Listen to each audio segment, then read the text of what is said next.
AI కంపానియన్గా పేరు తెచ్చుకుంది. Edge బ్రౌజర్లో ఇదో అంతర్భాగమైంది.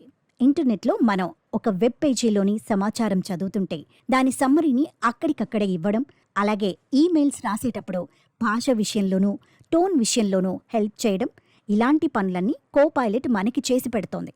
ఒక పక్క ఎడ్జ్తో ఇంటర్నెట్ బ్రౌజ్ చేస్తూనే పక్కన ఒక ట్యాబ్లో ఏఐ కోపైలట్తో చాట్ చేయొచ్చు. మనకేం కావాలో అడగచ్చు. కావలసిన సమాచారాన్ని సెర్చ్ చేయకుండానే పొందొచ్చు.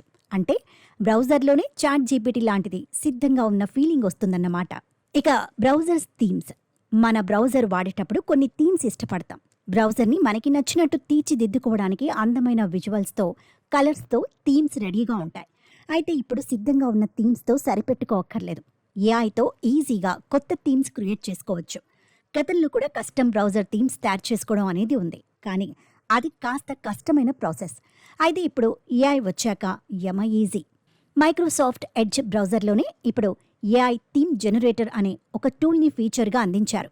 మనకి ఎలాంటి థీమ్ కావాలో చెబుతూ బాక్స్లో ప్రాంప్ట్ టైప్ చేసి క్రియేట్ థీమ్ అన్న బటన్ని క్లిక్ చేస్తే చాలు, కోరుకున్న స్టైల్లో కొత్త థీమ్ క్షణంలో రెడీ అయిపోతుంది. అసలు మనం ప్రాంప్ట్ రాయాల్సిన పని కూడా ఉండదు. సర్ప్రైజ్ మీ అనే బటన్ క్లిక్ చేస్తే అనేక రకాల థీమ్ ఐడియాలు కలిగిన టెక్స్ట్ ఆ ప్రాంప్ట్ బాక్స్లో వచ్చేస్తుంది. కావాలంటే దాన్ని ఎడిట్ చేసుకోవచ్చు, కావలసిన థీమ్ని క్రియేట్ చేసుకోవచ్చు. క్రియేట్ అయిన థీమ్ ఆటోమేటిక్గా బ్రౌజర్కి అప్లై అయిపోతుంది. ఇక మైక్రోసాఫ్ట్ నెట్వర్క్ కంటెంట్, దీనినే ఎంఎస్ఎన్ కంటెంట్ అంటారు. ఎడ్జ్ బ్రౌజర్ వాడేవాళ్లు డిఫాల్ట్గా మైక్రోసాఫ్ట్ నెట్వర్క్ తాలూకు వార్తల్ని, సమాచారాన్ని చూస్తూ ఉంటారు. ఇప్పుడు దీంట్లో కూడా ఏఐ పవర్ యాడ్ అయింది.